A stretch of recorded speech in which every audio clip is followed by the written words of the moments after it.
இன்று நம்மிடையே வருகை தந்துள்ள நமது சிறப்பு விருந்தினர் டாக்டர் மருத்துவர் உஷாராணி அவர்களை நமது காவல்காரன் சேனல் சார்பாக வருக வருக என வரப்பது பெரும் மகிழ்ச்சி அடைகிறோம். இன்னைக்கு நம்ம சேனல்ல அவங்க அவங்களுடைய கருத்துக்கள் நிறைய பகிர்ந்துக்கிறாங்க. மேம் வணக்கம். வணக்கம். வணக்கம். வணக்கம் பரத், சொல்லுங்க. நிறைய அவங்களுடைய ரொம்ப சந்தோஷம் எனக்கும். காவல்காரன் பரத், காவல்காரன் மீடியாவில் நான் உங்களோட பேசுறது எனக்கும் ரொம்ப சந்தோஷமான விஷயம். Okay Bharath, please go ahead, சொல்லுங்க. நன்றி மேம். அதாவது உங்களுடைய வீடியோஸ் ரெகுலரா பார்த்து என்னை போன்ற நிறைய பேர் இந்த தமிழகத்துல இன்ஸ்பயர் ஆகி நிறைய புது புது விஷயங்கள் நம்மை பற்றி நம்மளே தெரியாத விஷயங்கள் நிறைய தெரிஞ்சுட்டோம் டாக்டர் மேம். ஸோ அதற்கப்புறம் தான் எங்களுக்கே ஒரு விழிப்புணர்வு வந்துச்சு. எங்களை போன்ற தமிழகம் முழுக்க இருக்கக்கூடிய இளைஞர்களுக்கு பாத்தீங்கன்னு சொன்னா நீங்க இருக்கக்கூடிய அந்த சொல்லக்கூடிய அந்த தகவல்கள் பாத்தீங்கன்னா புதுமையா இருக்கு. ஈவன் எங்களுக்கே அது நம்மளே அறியாத விஷயங்கள் எல்லாம் தினந்தோறும் நீங்க பகிர்ற வீடியோ மூலியமா தெரிஞ்சு இன்னும் நம்ம மேல நமக்கு ஒரு தைரியம், பலம், நம்ம யாருன்றத புரிஞ்சுக்கிட்டு ஒவ்வொரு நாளும் நாம கடந்து போயிட்டு இருக்கோம். அது ரொம்ப மகிழ்ச்சி மேம். இப்போ சமீபத்துல இப்போ தஞ்சாவூர்ல பாத்தீங்க அப்படின்னு சொன்னா இந்த நூலகத்தில் கொடுக்கப்பட்ட ஒரு விருது, அதுல பாத்தீங்கன்னா திரு மன்னர் அவர்களுக்கு பாத்தீங்கன்னு சொன்னா ஒரு விருது கொடுக்குறாங்க. அந்த விருதை பத்தி நீங்க நேற்றைய தினம் ஒரு காணொலி கொடுத்திருந்தீங்க. அந்த காணொலியில அந்த விருது அவருக்கு கொடுப்பது அப்படின்றது ஒரு சரியானது இல்லை அப்படின்னு சொல்லி உங்களுடைய கருத்தை நீங்க சொல்லி ஒரு காணொலி போட்டிருந்தீங்க. சோ நேரடியா நம்ம கேள்வியில இருந்து ஆரம்பிக்கலாம். அப்படின்னா இந்த மன்னனுக்கு கொடுக்கப்பட்ட விருது அப்படின்றது ஏன் தவறு, அதனுடைய காரணங்கள், உங்களுடைய கருத்துக்களை நீங்க சொல்லுங்க. மன்னன்றவர் பரத் கிட்டத்தட்ட எனக்கு தெரிய நான் இப்போ ஒரு 4-5 வருஷமா தான் கவனிக்க ஆரம்பிச்சிருக்கிறேன். இவர் ஒரு 4 வருஷமாவே கிட்டத்தட்ட மிக தீவிரமான ஒரு தமிழ் தேசிய கருத்துக்களை வெளிப்படுத்திட்டு வர்றாரு. தமிழ் தேசியம்ங்கிறது முன்னால இருந்த தமிழ் தேசியம் வர, இப்போ சீமான் வந்ததுக்கு அப்புறம் தமிழ் தேசியம் 2.0 வச்சுக்கோங்களேன், இத பேசுறவர் இது என்னன்னா, தமிழர் வேற, தமிழ்நாட்டுல இருக்கிறவங்க இல்ல, தமிழ் பேசுறவங்க வேற, தெலுங்கு பேசுறவங்க வேற. இவர்கள் ஆந்திராவுக்கு போகணும், இல்ல இங்க இருந்தாங்கன்னா தமிழ் பேசுறவனுக்கு அடிமையா இருக்கணும் அப்படின்ற நிலைப்பாடை கொண்ட அந்த தமிழ் தேசியம் 2.0 தீவிர ஆதரவாளர் அந்த தமிழ் தேசியவாதி. இதற்கு இவர் என்ன பண்றாருன்னா, இவர் வரலாறு படிச்சிருக்கிற மாதிரி தெரியுது, இவர் சில வரலாறுகளும் சொல்றாரு. ஆனா இவர் சொல்ல எல்லா வரலாற்றுலையுமே ஒரு ஒரு 60% உண்மை இருக்கும், 40% பொய்யா இவருடைய சொந்த சரக்கு கலந்து கலந்து அது ஏதாவது ஒரு வகையில தெலுங்கர்களுக்கு எதிராக இருக்கிற மாதிரி ட்விஸ்ட் பண்ணி பேசுவாரு. நான் அதனால்தான் இவரை முன்னவே மிக்சிங் மன்னன் அப்படின்னு சொல்ல, ஒரு மன்னன் கிடையாது, மிக்சிங் மன்னன் அப்படின்னு.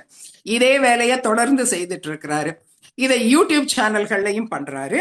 இது போக எனக்கு ரொம்ப வருத்தமான பயப்படுற விஷயம் என்ன தெரியுமா, இத போய் கல்லூரிகள்ல போய் இவரையும் கூப்பிடுறாங்க. நான் பார்த்தது இப்ப ரீசெண்டா வேல்ஸ் காலேஜ்னு இருக்குது இல்லையா, அதுல கூட கூப்பிட்டு இருந்தாங்க. அங்க காலேஜுகளை எதுக்காக இவங்கள மாதிரி ஆட்களை கூப்பிட்டு பேச வைக்கிறாங்கன்னு தெரியல.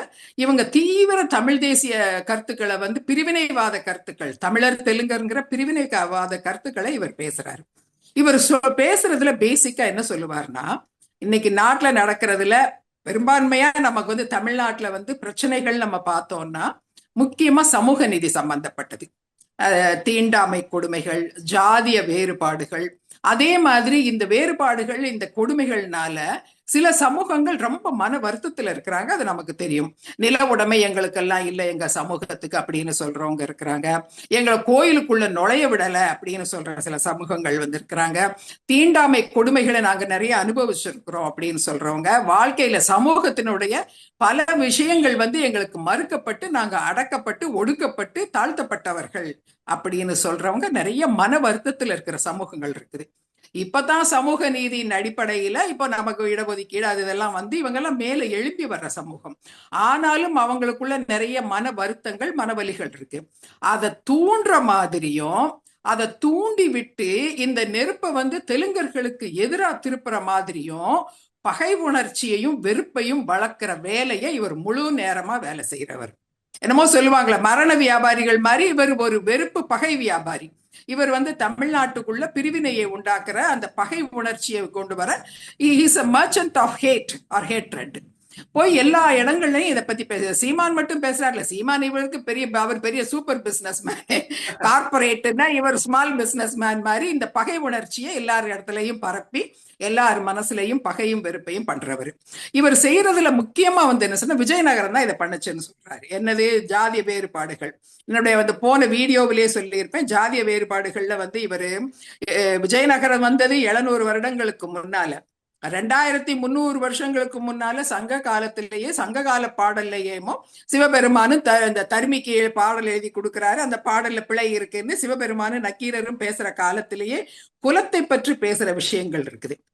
குலம் வந்து அப்ப இருந்ததுங்கிறதுக்கு இதை விட பெரிய ஆதாரம் இருக்கவே முடியாது. ஆனா இந்த மன்னன் ஒரு யூடியூப் சேனலுக்கு இன்டர்வியூ கொடுக்கிறாரு. இப்போ ஒரு 4 பேர் வேற உட்கார்ந்துகிட்டு இன்டர்வியூ பண்றாங்க. அவங்க கேட்கும்போது தமிழனுக்கு குலமும் கிடையாது, கோத்திரமும் கிடையாது, எல்லாத்தையும் கொண்டு வந்தது இந்த விஜயநகரத்தை சேர்ந்த இந்த தெலுங்கர்கள் தான், இவங்க தான் வந்து இதையெல்லாம் பண்ணிட்டாங்க அப்படின்னு ஜாதிய பாகுபாடுகளுக்கு நம்ம தான் காரணம்னு சொல்றாரு. எவ்வளோ பெரிய ஒரு அயோக்கியத்தனமான, எவ்வளோ பெரிய மோசடியான விஷயம் அது. இதை வந்து எல்லா இடங்கள்லயும் இவர் பண்றாரு, ஜாதிய வித்தியாசம் பாக்குறதுக்கு. அப்புறம் என்ன சொல்லுவாரு, கோயிலுக்குள்ள விடாம போயிச்சாங்கன்னா, கோயில்களுக்குள்ள விடாம போனது காரணம் விஜயநகர பேரரசு வந்ததுக்கு அப்புறம் ஜாதிய கொடுமைகள் வந்ததுனால இவங்களெல்லாம் உள்ள விடல அப்படிங்கிறாரு. அதுக்கு முன்னாடி எல்லாம் எல்லாருமே இருந்தாங்க, பள்ளற்பறையர் சமூகம் கோயில்ல இருந்தாங்கன்னு. நமக்கு உண்மை தெரியாது, முழு உண்மை தெரியாட்டாலும் சில உண்மைகள் நமக்கு தெரியும். தமிழர்களுடைய மதம் ஆசீவகம் அப்படிம்பாங்க. ஆசீவகம்னா என்னது, தமிழர் இனத்துடைய மதம் ஆசீவகம்னா முன்னோர் வழிபாடு. நம்ம குலதெய்வ வழிபாடுன்னு நம்ம தெலுங்கர்கள் பண்றோம் இல்லையா, அதே மாதிரிதான் தமிழர்களும், தமிழ் பேசுறவங்களும் குலதெய்வ வழிபாடு பண்றாங்க.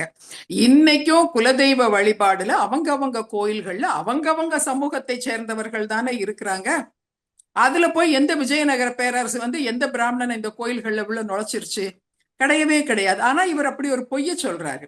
சரி, இல்ல இந்த பெருமாள் கோயில்கள்ல, சிவன் கோயில்கள்ல இருக்கிறதான் இவர் பேசுறாருன்னா, தமிழர்களுக்கு இந்த சாமியே கிடையாது, ஆசீவகம் தான் அவங்க மதம்னா, அப்புறம் எப்படி அவங்க சிவன் கோயில்கள்லயும் பெருமாள் கோயிலையும் இருந்திருக்க போறாங்க? அவங்க இருந்திருக்க மாட்டாங்க இல்லையா? சிவன் கோயில்ல, பெருமாள் கோயில்ல அப்ப இவங்க சொல்றாப்புல இவங்க கொண்டு வந்து அந்த இவங்க ஆரியர்கள், பிராமணர்கள் இவங்க சொல்றவங்களே வச்சுக்கோ, அவங்க தானே இருந்திருப்பாங்க.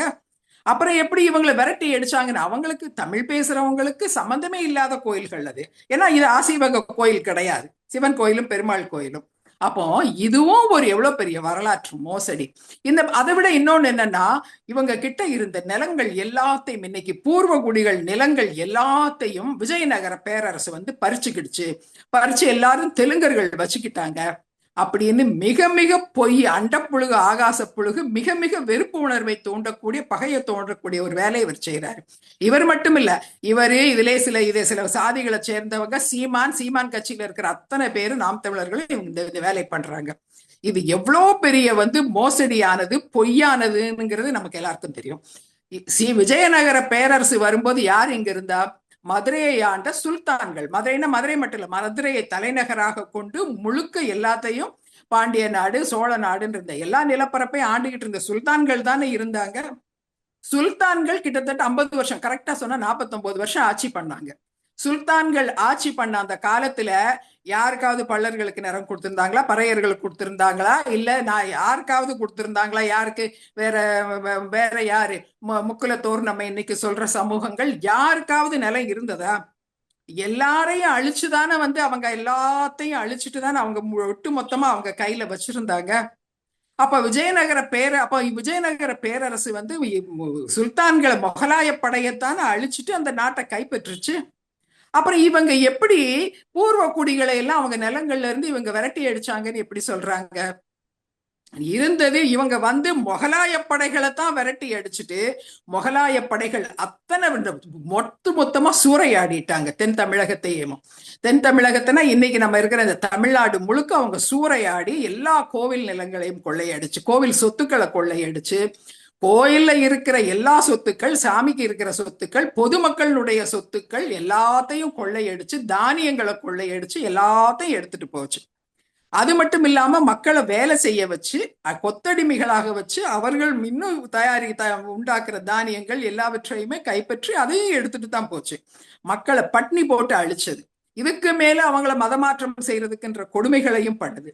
இதையெல்லாம் கேள்விப்பட்டு சிதறி கிடந்த இந்த சேர சோழ பாண்டியர்களுடைய அந்த இளவல்கள் இல்லாட்டி சின்ன சின்ன சிற்றரசர்கள் வந்து கேட்டுக்கிட்டதற்கிணங்க இந்த தமிழகத்தை முகலாயர்களினுடைய இந்த கொடூர கோர கரங்கள்ல இருந்து விடுவிக்கிறதுக்காக வந்ததுதான் விஜயநகர பேரரசு.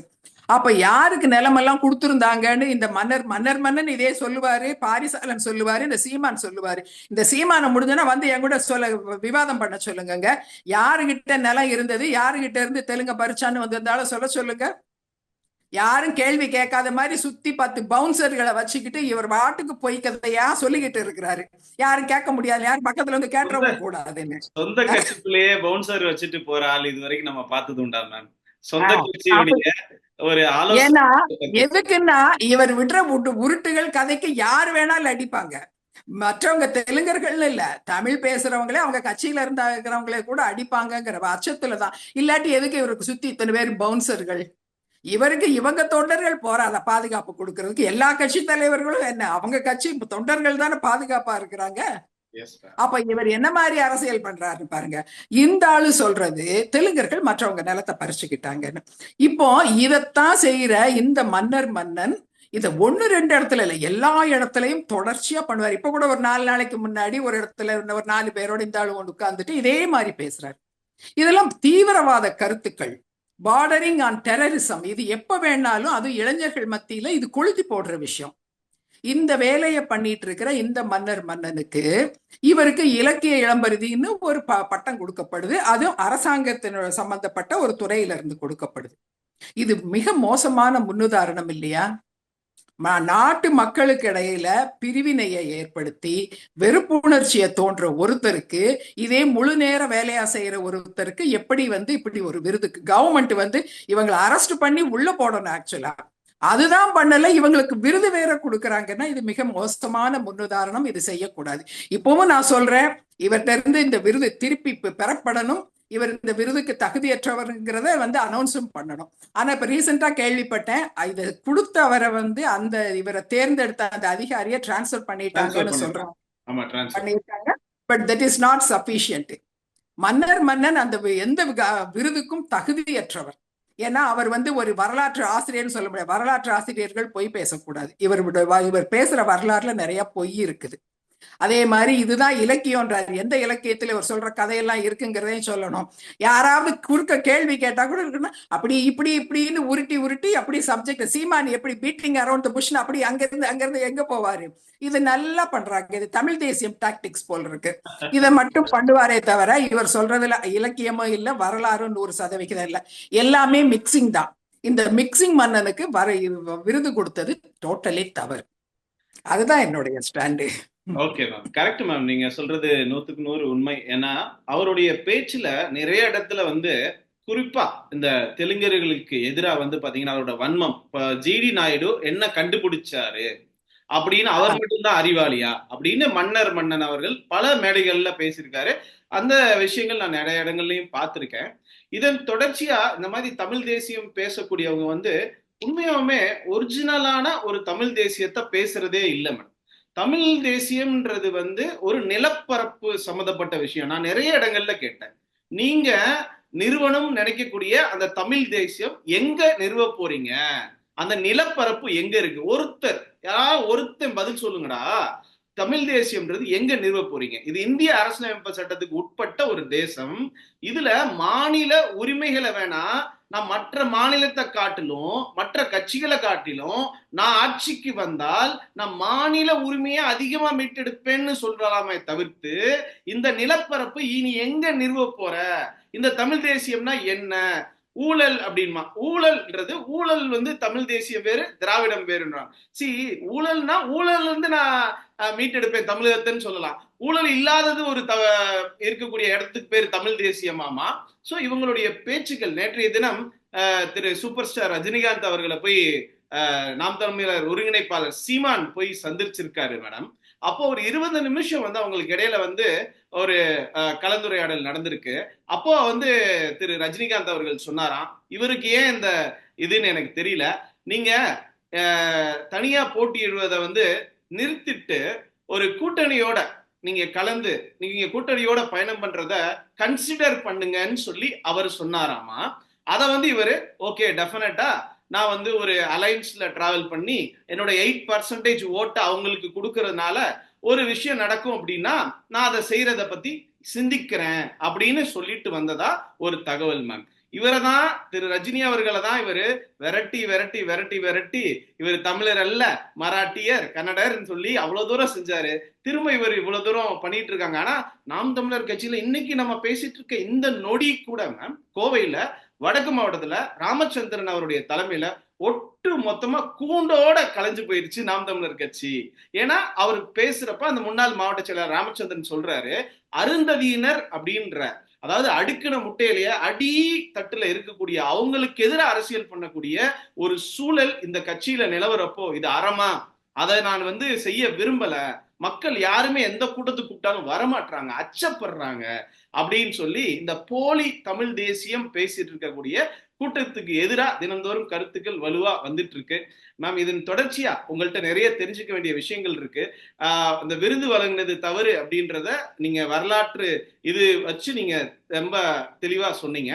இதன் தொடர்ச்சியா மேம் இப்போ விஜயநகர பேரரசு வந்ததுக்கு அப்புறம் தான் ஒரு குறிப்பிட்ட சமூகத்தினர் வந்து கோயிலுக்குள்ள நுழைய அனுமதிக்கல அப்படின்றத இந்த மன்னன், இந்த பாரிஜாலன், இந்த நாம் தமிழர் கட்சியிலுடைய நிறைய பேர் வந்து போற இடங்கள்ல எல்லாம் இதை வந்து சொல்லி இது பண்ணிட்டு இருக்காங்க மேம். இதை பத்தின உங்களுடைய கருத்தை டாக்டர் நீங்க கொஞ்சம் சொல்லுங்க, அதை நாங்க தெரிஞ்சுக்கணும்னு ஆசைப்படுறோம். இல்ல, நான் இப்ப சொன்னேன் இல்லையா, தமிழர்கள் மதம் அப்படிங்கிறதே ஆசீவக மதம் தான். ஆசீவகம்ங்கிறது முன்னோர் வழிபாடு. முன்னோர் வழிபாடுனா குலதெய்வ கோவில் வழிபாடு. குலதெய்வ கோவில்கள்ல யாரும் அவங்கள போக வேண்டான்னு சொன்னதே கிடையாது. இன்னைக்கும் தமிழகத்தின் பூர்வ குடிகள் வந்து அவங்க குலதெய்வ கோவில்கள்ல அவங்க தான் பண்ணிக்கிட்டு இருக்கிறாங்க. யாரும் அவங்கள வெளியேற்றிட்டு பிராமணர்களை அங்க வைக்கவே இல்லை. பிராமணர்கள் இருக்கிறது வேதத்தின் அடிப்படையிலான அதை பின்பற்றக்கூடிய இந்த வைஷ்ணவ கோவில்கள், அதே மாதிரி சைவ சமய கோவில்கள் தான். அப்போ வேதங்களை பின்பற்றினவங்க தானே அதுல இருந்திருப்பாங்க, பூசாரிகளாவும் இருந்திருப்பாங்க. விஜயநகர பேரரசு வைஷ்ணவர்கள் தான், அதுல எந்த மாற்றமும் இல்லை. ஆனா வைஷ்ணவம் ரெண்டும், சைவ சமயம் ரெண்டையும் ரெண்டு கண்ணா வந்து இது பண்ணவங்க எல்லோருமே தான். அதற்கு முன்னால சோழர்களும் சரி, மால்யம் அந்த இது சைவ சமயம் ரெண்டையுமே ரெண்டு கண்ணா வச்சிருந்தவங்க இவங்க. இது ரெண்டுமே வேதங்களை அடிப்படையாக கொண்டு அந்த மாதிரி வைதீக விஷயங்களை அடிப்படையாக வைத்த வழிபாடு முறைகள். அதுதான் வந்து பூர்வ குடிகளுக்கு கிடையாது. அவங்க எப்படி இந்த கோயில்ல இருந்திருப்பாங்க? அவங்களுக்கு சம்பந்தமே இல்லாத கோயில் அவங்க எப்படி இருந்திருப்பாங்க?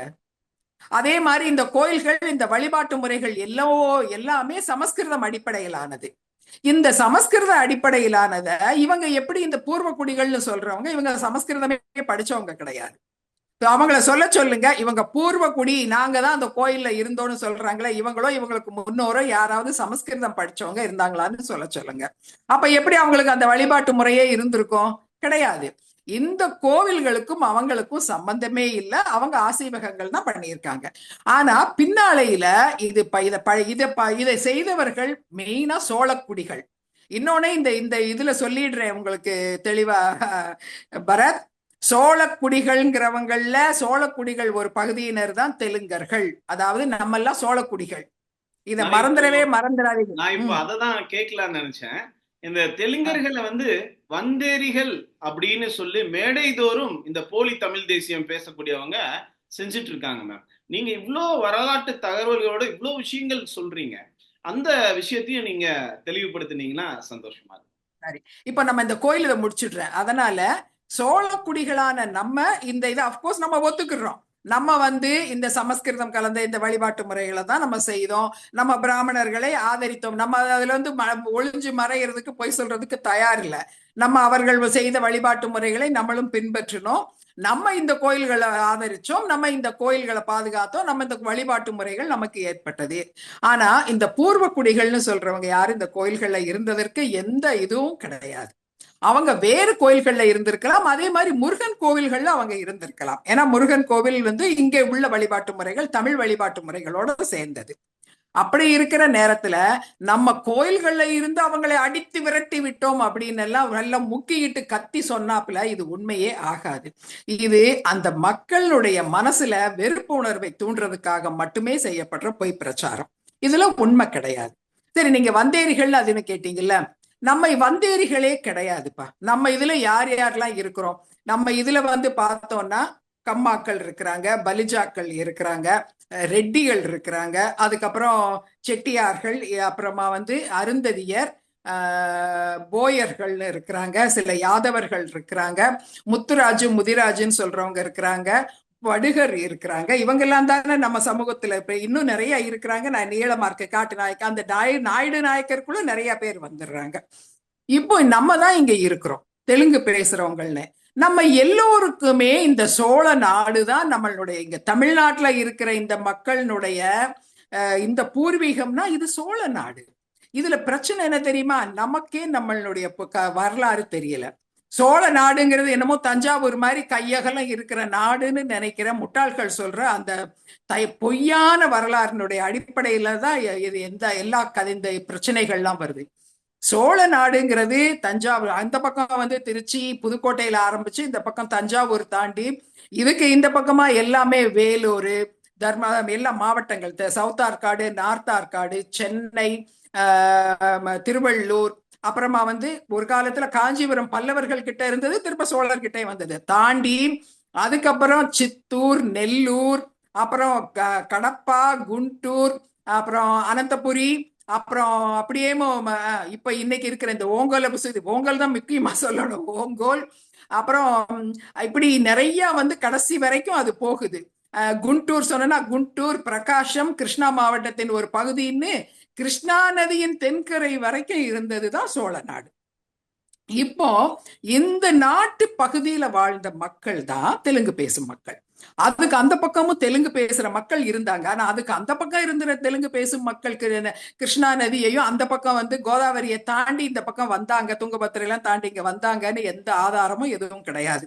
இந்த சோழ நாட்டு குடிகள் தான் இங்க அவங்க ஒரே சோழ நாட்டுக்குள்ள ஒரு பக்கத்தில இருந்து இன்னொரு பகுதிக்கு அவங்க போய்கிட்டாங்க. இந்த சோழ நாட்டின் ஒரு பகுதியா கம்ம நாடுன்னு ஒரு நாடு இருந்தது நமக்கு தெரியுது. இன்னைக்கு குண்டூர், பிரகாசம் மாவட்டங்களை உள்ளடக்கியது. அதே மாதிரி ராஜராஜ சோழனுக்கு ஒரு 7-8 தலைமுறைக்கு முன்னால நிரூபக்கம்மா, விஜயக்கம்மான்னு அரசர்களும் இருந்திருக்கிறாங்க. அன்னைக்கு ஜாதி கிடையாது, கம்மாங்கிற ஜாதி இல்ல.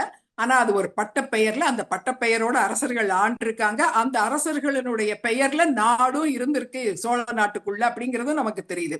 நம்ம சோழ நாட்டு குடிகள், இதுல எந்த சந்தேகம் வேண்டாம். இதை விட என்னன்னா, ராஜராஜ சோழனுடைய பூர்வீகத்தை ஆராயும் பொழுது விஜயாலய சோழன் இருந்துதான் டக்குன்னு வரலாறு ஆரம்பிப்பாங்க. விஜயாலய சோழன் என்ன அப்படியே மேல அந்தரத்துல இருந்து குதிச்சவர், அவருக்கும் ஒரு அப்பான்னு இருப்பார்ல, அவரை பத்தியே பேச மாட்டாங்க. ஏன்னா அவங்க அப்பா பேரை சொன்னாவே தெரிஞ்சிடும் அவர் ஒரு தெலுங்கு அரசர்னு. அவரு ரேநாட்டி சோழர் பொத்தப்பி ஸ்ரீகந்தராஜன். பொத்தப்பிங்கிறது ஒரு தெலுங்கு அரசர். அவர் பேரை சொல்லிட்டாவே ராஜராஜ சோழன் தெலுங்கன்னு தெரிஞ்சிருங்கிறதுக்குனால இன்னைக்கு வரைக்கும் விஜயாலய சோழனுடைய அப்பா யாருன்னு யாருமே சொல்லாம பண்றாங்கன்னா இதுல எவ்வளவு மிகப்பெரிய சதி தமிழ்நாட்டுல இருக்குன்னு பாருங்க. ராஜராஜ சோழன், இதுல ராஜராஜ சோழனுடைய அப்பா சுந்தர சோழன் அவருடைய அன்பில் செப்பேடுகள்னு இருக்கு. அந்த செப்பேடுகள் அவர் தெளிவா குறிப்பிடுறாரு. விஜயாலய சோழன் அவருடைய முன்னோரான அந்த விஜயாலய சோழனுடைய அப்பா இந்த பொத்தப்பி ஸ்ரீகந்தராஜன், அவருக்கு மயிலையர் கோன் அப்படின்னு ஒரு ஊரு, அதாவது மயிலாப்பூர தலைநகரா கொண்டாடுற, அதையும் அவருக்கு ஊருக்கு இருந்திருக்கு. அவர் பேரு ஒற்றியூரான்னு இருக்கு. ஒற்றியூரை தான் தலைநகரா கொண்டிருக்காரு அவர் ஆக்சுவலா. சோ ஒற்றியூருங்கிறது இன்னைக்கு திருவொற்றியூருங்கிற பேர்ல சென்னைக்குள்ள இருக்கிற ஒரு ஊர், உங்களுக்கு தெரிஞ்சிருக்கும். சோ இந்த திருவொற்றியூரை தலைநகராக கொண்டு ஆண்ட அந்த பொத்தப்பி ஸ்ரீகஞ்சராஜனுடைய மகன் தான் விஜயாலய சோழன். இவங்க எல்லாம் தெலுங்கர்களா இருக்கும் போது தாத்தா தெலுங்குன்னா ராஜராஜ சோழன் மட்டும் தமிழர் ஆயிடுவாரா? எந்த ஊர்ல இந்த மாதிரி கதை விடுறாங்க இவங்க? ஆனா இதை நல்லா கவனிச்சு பாருங்க, எவ்வளவு பெரிய சதித்திட்டத்தோட இவங்க செயல்பட்டு இருந்தா தமிழ்நாட்டுல இருக்கிற தெலுங்கர்களுடைய வரலாறே ஒட்டு மொத்தமா அழிக்கப்பட்டு இப்படி இருட்டடிப்பு செய்யப்பட்டிருக்கும். இது இன்னைக்கு நேத்துல குறைஞ்சது 100-150 வருஷமா இதே வேலையை பார்த்திருக்கிறாங்க. நம்ம வரலாறே தெரிஞ்சிடக்கூடாதுன்னு. அதை விட என்னன்னா பரத், இந்த இதுல தெளிவா 5-6ஆம் நூற்றாண்டிலே ஒருத்தர் இருக்கிறாரு, புண்ணியகுமாரா அப்படின்னு. அந்த புண்ணியகுமாராங்கிற அரசர் கடப்பாவை ஆண்ட தெலுங்கு பேசுற அரசர். அவர் ஒரு தெலுங்கு கல்வெட்டும் வச்சிருக்காரு. அப்போ அவர் சோழர், அவரு தெலுங்கு சோழரு. அதிலே இருக்கிற நாட்டி சோழந்துன்னு அந்த புண்ணியகுமார சோழர் தெலுங்கு தான் பேசுறாரு. அவர் தெலுங்குல ஒரு கல்வெட்டு வைக்கிறாரு. அவர் என்ன சொல்றாரு, என்னுடைய மூதாதையர்கள் திருச்சியில கல்லணைக்கு, காவிரி ஆற்றுக்கு கல்லணை கட்டியவர்களுடைய வம்சத்துல வந்தவன் நானு. கல்லணை கட்டிய கரிகாலன் தமிழ் பேசிக்கிட்டு இருந்தாரு. அவருக்கு அப்புறமா 300 வருஷத்துக்கு அப்புறம் கழிச்சு அவருடைய வரிசையில அவருடைய கொள்ளு பேரன், எள்ளி பேரன், ஏதோ ஒரு பேரன், அந்த பேரன் தெலுங்கு பேசியிருக்காரு. அவரு தெலுங்கு நாட்டில் தான் இருந்திருக்காரு, தெலுங்கு பேசுறாரு, எழுதுறாரு. இதே புண்ணிய குமாரனுடைய கூட பிறந்த அண்ணன் தான் குணமுதித்தன்னு சொல்ற புகழ்ச்சோழர். அவர் தான் அந்த குணமுதித்தன், புகழ்ச்சோழர், அவங்க தான் இந்த முத்தரையர்கள் இருக்கிறாங்க இல்லையா, முத்தரைய சோழர்களுடைய அந்த வம்சாவளியினர், அந்த அதெல்லாம் வர்றாங்க. முத்தரையர், பெரும்பிடுகு முத்தரையர், இவங்கெல்லாம் வர்றாங்க. அப்போ இந்த தமிழ் பேசிக்கிட்டு இருந்த சோழர்களும் ராஜராஜ சோழர்களும் ஒரே குடும்ப வரிசையில வந்தவங்க. இவர்கள் தெலுங்கு பேசுற சோழர்கள் தான் ராஜராஜ சோழன் வரிசை. இத ஒட்டு மொத்தமா இந்த உண்மையை மறைச்சிருக்காங்க. முன்ன வேணா முதல்ல தெரியாம இருந்திருக்கலாம். இதற்கு ஒரு அந்த கல்வெட்டு ஒரு ஆதாரம் ஒண்ணு இருக்கு. இந்த கல்வெட்டு ஆதாரம் பின்னால காலத்துலதான் கிடைச்சதுனாங்க. அந்த கல்வெட்டை பார்த்தவரு ஹுல்ஸ் அப்படின்னு ஒருத்தர், HULSEC அப்படிங்கிறவர், ஹுல்செக்னு.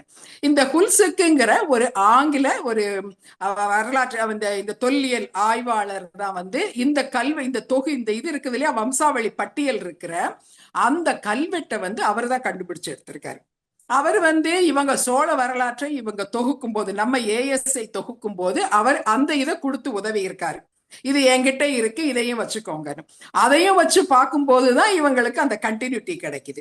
அதுல 6ஆம் நூற்றாண்டுல இருந்து இந்த எரிகம்மா அப்படின்னு வரிசையா, விஜயகம்மா, நிருபகம்மா, இனி மற்றவங்க வரிசையில ஸ்ரீகாந்தராஜனோட முடிகிற அந்த பட்டியல் இருக்கு. அதுக்கப்புறமா இவங்க கிட்ட அன்பில் செப்பேடுகள்ல ஸ்ரீகாந்தராஜன்ல இருந்து கீழே ராஜராஜ சோழன் வகைரா வரைக்கும் எல்லா பட்டியலும் இருக்கு. அப்புறம்தான் இவங்களுக்கு கோர்வையா இவங்களால இதை கண்டுபிடிக்க முடியுது. அப்ப ராஜராஜ சோழனுடைய வம்சம் எதுன்னு நிறைய பேருக்கு இது தெரிஞ்சும் இருக்கு. வரலாற்று ஆசிரியர்கள், தொல்லியல் அறிஞர்களுக்கு ராஜராஜ சோழன் தெலுங்குன்னு தெரிஞ்சிருக்கு. ஆனாலும் ஏன் இவங்க வெளியில இது வெளிப்படையா சொல்ல மாட்டேங்கிறாங்கன்னு தெரியல.